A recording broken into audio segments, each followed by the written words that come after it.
We're going to attempt time travel. We are computing our trajectory at this time.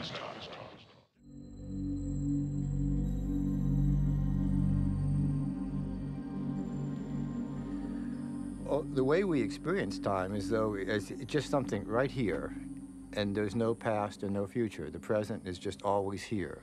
That's how humans experience time. But because every once in a while we see something repeat, sun comes up, it goes down, it comes up again, we can compare that which is repeating with the things which are constantly chaotically going on, and that gives us a notion of, well, how do these compare? From that comparison, we infer time. There's a psychological arrow of time which has to do with our consciousness, and that is our feeling that time is moving on. We age, we're born, we die, you know, the common sense idea of time. But physics describes time differently, as just another dimension. So, like time, like just as Moscow is there while you're not there, so is the past there while you're not there, in the physics description. In Einstein's theory of relativity, time does have a pretty precise technical meaning, enough for us to talk about time travel, for example. Mr. Decker. Emergency alert. Emergency alert. Emergency alert. Wormhole. Get us back on impulse power. Full reverse. Emergency alert. The physics description is extremely successful at explaining many, many exotic phenomena, while our notion of the present just being right here is useful for everyday life, but it doesn't explain things like black holes and quantum tunneling. Black holes are when a star has exhausted its fuel and collapses under its own weight. And so the black hole is a kind of a wormhole. The problem with a black hole is that you can't use it to travel through. If you go into a black hole, you're going to be crushed out of existence and meet your death.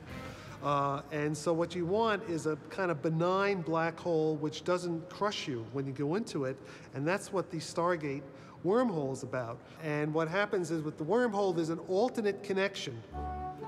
Literally, think of a wormhole in an apple. It's an alternate route to get from point A to point B. So the wormhole is often the fast way to get there. It's just that the distance through that you have to travel through the wormhole is shorter than the distance outside the wormhole. So that's the basic idea of it. A wormhole, now this is a standard idea today. This is not a far-out idea. The idea was basically developed by Kip Thorne, who is the Richard Feynman Professor of Physics and Astrophysics at California Institute of Technology, which is probably the top physics school today in the world. And what happened was Carl Sagan, in the mid-'80s, was writing his science fiction novel, Contact. So Carl Sagan, who was a professor of biology, exobiology at Cornell, my alma mater, actually, called up Kip and said, look, Kip, I want to try to make this story as accurate as possible. Now, can we actually build a Stargate?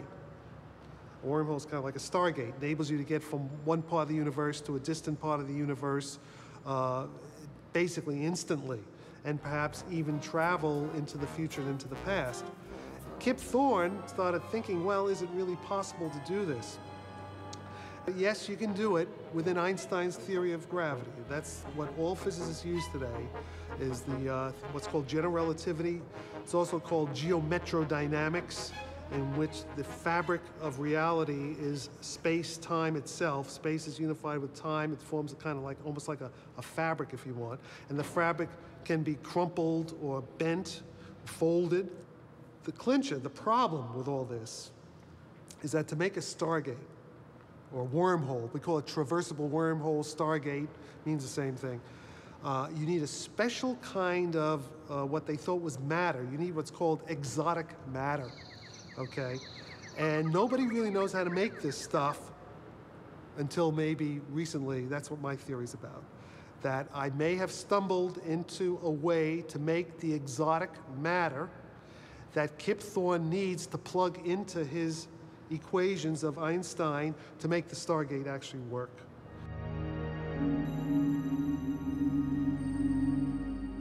All the these concepts about wormholes and parallel universes, they actually fit into what I call, or what has been known as quantum physics.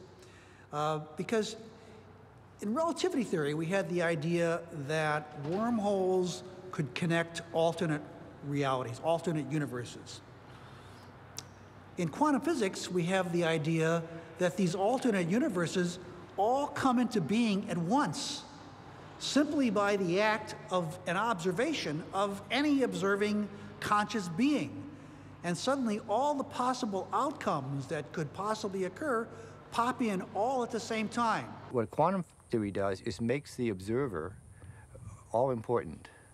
That the world is different depending on whether you're looking at the world or not. That's the essence of quantum theory. Mr. Scott, Aye, sir. we'll be going to warp speed. Aye, sir. Course plotted for regular 1 Engage warp engines. Let's say you can't really travel faster than light, but you can practically, for all practical purposes, you can travel faster than light. And the way you do that is to find a way to go close to the speed of light, maybe 99% of the speed of light. And then Einstein's laws will guarantee that you are now, for practical purposes, though not really, traveling faster than light. And this is the way that works. If you go faster and faster, your clocks slow down. This is one of the first laws of special relativity. The faster you go, the faster your clocks slow down. The slower you age, everything slows down to a crawl. That's inside the ship. Looking outside, links shrink to the same ratio. There's something called the gamma ratio. That gamma ratio may be 1 in 1,000. If you're going very close to the speed of light, it might be 1,000 to 1. So your clocks slow down by a factor of 1,000, and links shrink by 1,000. So you can go, because your clocks, because you're slowing down, you can cross the universe in a second by subjective time, but it takes you 1,000 years by objective time measured on the outside.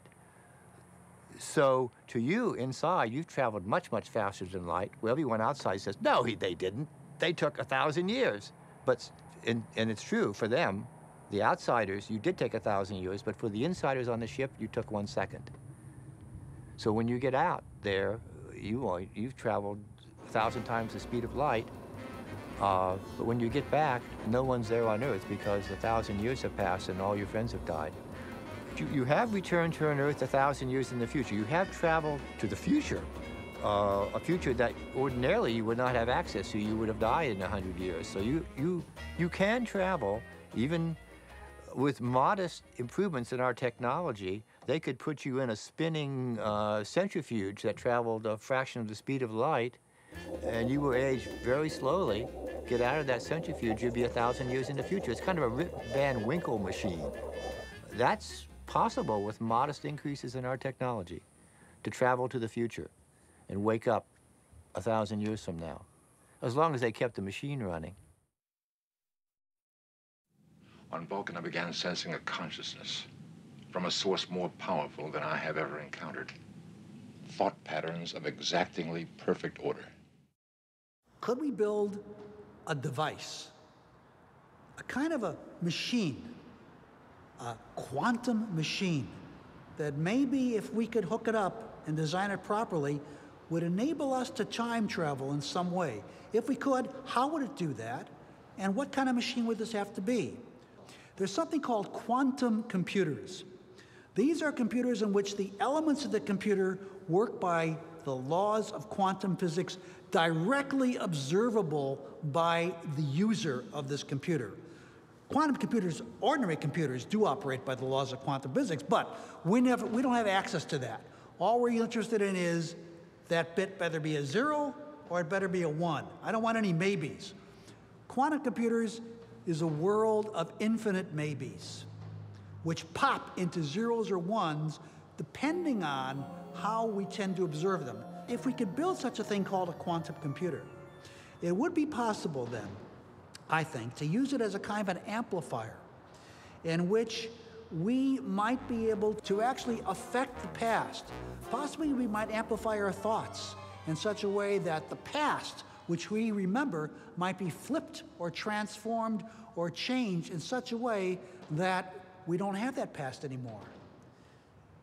Just think what that might be, what kind of world we might live in if we could alter the past at this moment in such a way that we all believed that what was the past was simply a figment of somebody's imagination by a flip of some kind of quantum computing switch. If you happen to be suffering from some really traumatic events in your childhood past, this could be a godsend. If you happen to be changing history so that you can make a lot more money in the present, this could be the worst possible invention we could ever come up with. Like all inventions of great portent, the good and evil on both sides have to be equally weighed. But it's possible.